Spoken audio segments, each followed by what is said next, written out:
L'Union africaine a demandé la suspension de la proclamation des résultats définitifs en RDC. Paul Kagame cherche-t-il un prétexte pour déclencher la guerre? Écoutons l'analyse de Luc Michel, géopoliticien, à ce sujet. C'est très simple, donc il y a un lobby pro-occidental qui contrôle la présidence de l'Union africaine actuellement, c'est Kagame. Kagame, c'est un agent occidental.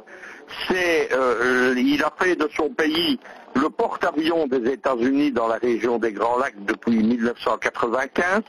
Il a défrancisé le Rwanda, il l'a fait adhérer au Commonwealth et il est le grand déstabilisateur et du Burundi et de la RDC.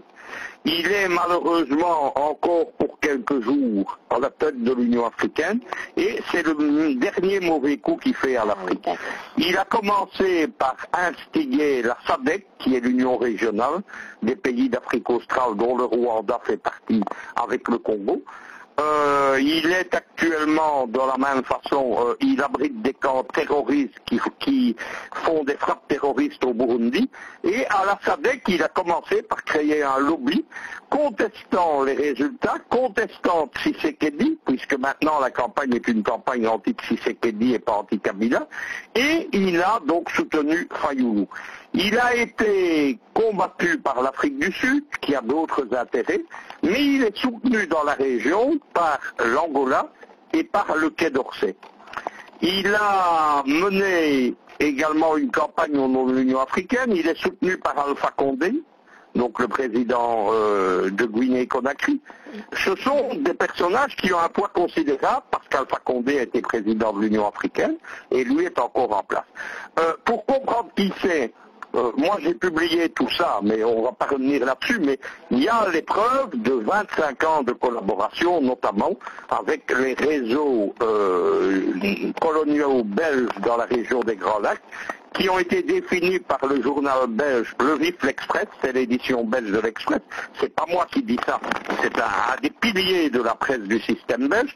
Eux parlent d'une France-Afrique à la belge pour ces réseaux, et en collaboration avec eux, avec la Grande-Bretagne et avec les États-Unis, Kagame a participé à toutes les déstabilisations. Il termine une présidence de l'Union africaine sans gloire. Tous ses plans de réforme n'ont pas marché. Il allait faire une super Union africaine sur le modèle de l'Union européenne. Ça n'a pas marché, évidemment. Et il termine par un dernier mauvais coup. Il faut rappeler quelque chose, ce n'est pas la première fois, puisque il y a quelques mois, il a tenu à Paris, avec Macron et le président angolais Lourenço, une réunion qui voulait justement régler le compte de la RDC, sans participant d'un représentant congolais.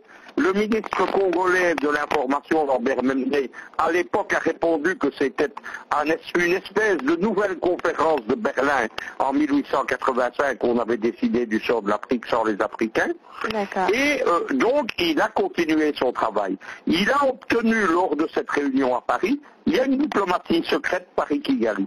Il s'est réconcilié avec Macron et il a obtenu, après sa présidence donc de l'Union africaine, il a obtenu un poste international influent.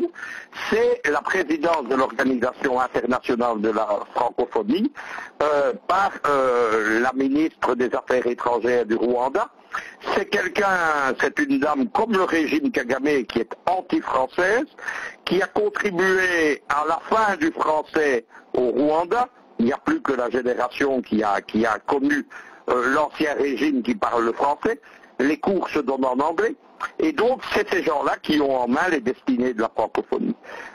Ça va lui donner un poste de nuisance internationale, notamment dans toute l'Afrique. Mais contre ça, c'est pour ça qu'on parle de diplomatie secrète, on ne sait pas ce qu'il a promis à Macron.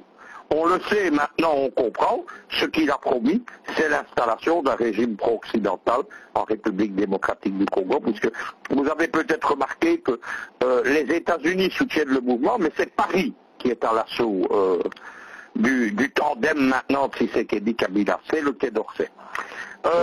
Alpha Condé, lui, c'est encore plus simple. Vous savez que le grand déstabilisateur de l'Afrique, c'est George Soros. Oui. George Soros qui a une galaxie de médias qui a une galaxie de fondations, notamment les Open Society Foundation.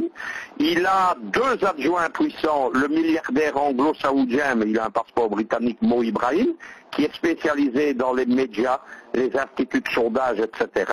Et l'ancienne présidente du Libéria, Ellen Johnson Sirleaf, qui a auparavant, avant d'être présidente, a été directrice de l'Open Society Foundation, Afrique du Sud, la maison mère.